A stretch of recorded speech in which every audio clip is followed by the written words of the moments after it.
100 rated chess, but you cannot move any pieces. Not pawns. For every check on your king, you can make 3-piece moves. Stackable. Very challenging. We get a 100 rated guy from India. Absolutely impossible. D3.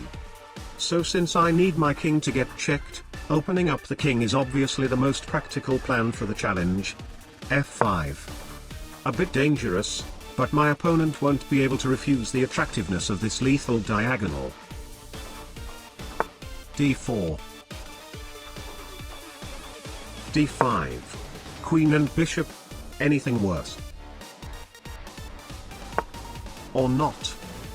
I can already see that this game is going very wrong very quickly.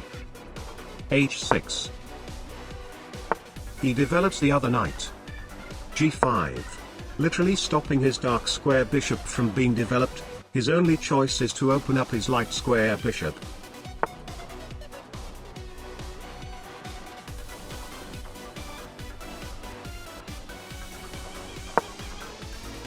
At this rate I'm gonna run out of pawn moves. Bishop back to c1. g4. Knight b5. I have no idea what that does, but it blunders a horsey. Aha. Finally. After all those years, this guy has finally decided to open up his other bishop. a6. Knight takes c7 check will help a lot. Didn't happen. Okay, now I don't even know what to do anymore. Random move, let's go. Knight takes d5. That blunders a knight, but I still cannot move any pieces. a5. Reopening up the way for bishop e5 check. He took another free pawn. Okay, you know what? b5. An absolutely free pawn. For a check. Or he can blunder his knight on another defended pawn instead. I don't even know what to do anymore. a6. Knight g3. a3. b takes a3. c5.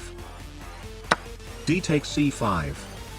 This guy is literally capturing every single pawn, except for the one that I want him to capture the most. Well, at least now he can make a queen trade. This queen trade is also a check. b4. I'm almost out of moves. Aha. And when he finally decides to move his bishop, it is one square short from giving a check.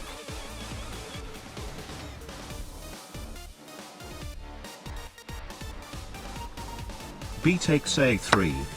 Bishop f7 check is winning a queen for free. I'm literally sacrificing a queen just to keep the game survive here.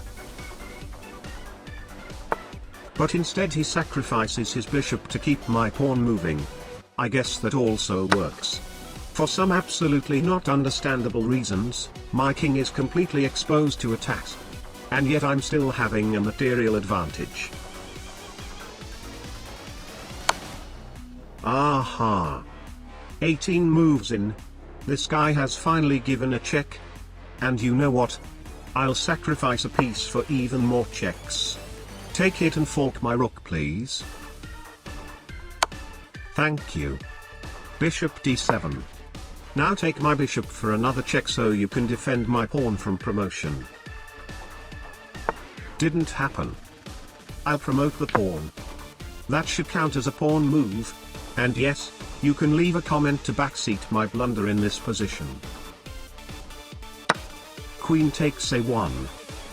Okay, so even though I finally have some piece moves, this number is obviously not enough to organize a practical attack.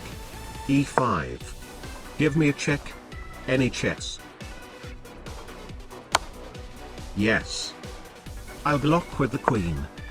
Bishop check is a check. Queen trade is also another check. Anything works. Queen takes h8. I cannot care less about rooks.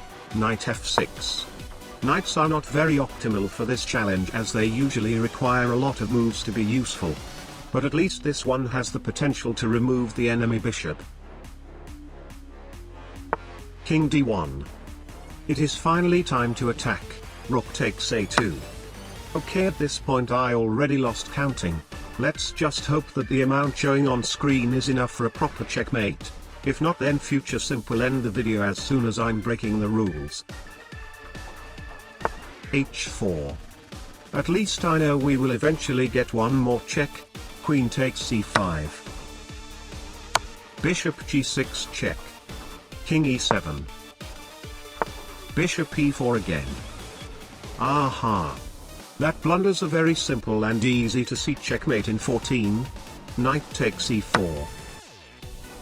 F takes c4. Queen takes c2 check.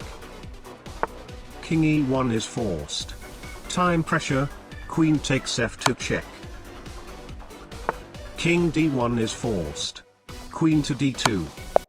Checkmate. Mission accomplished.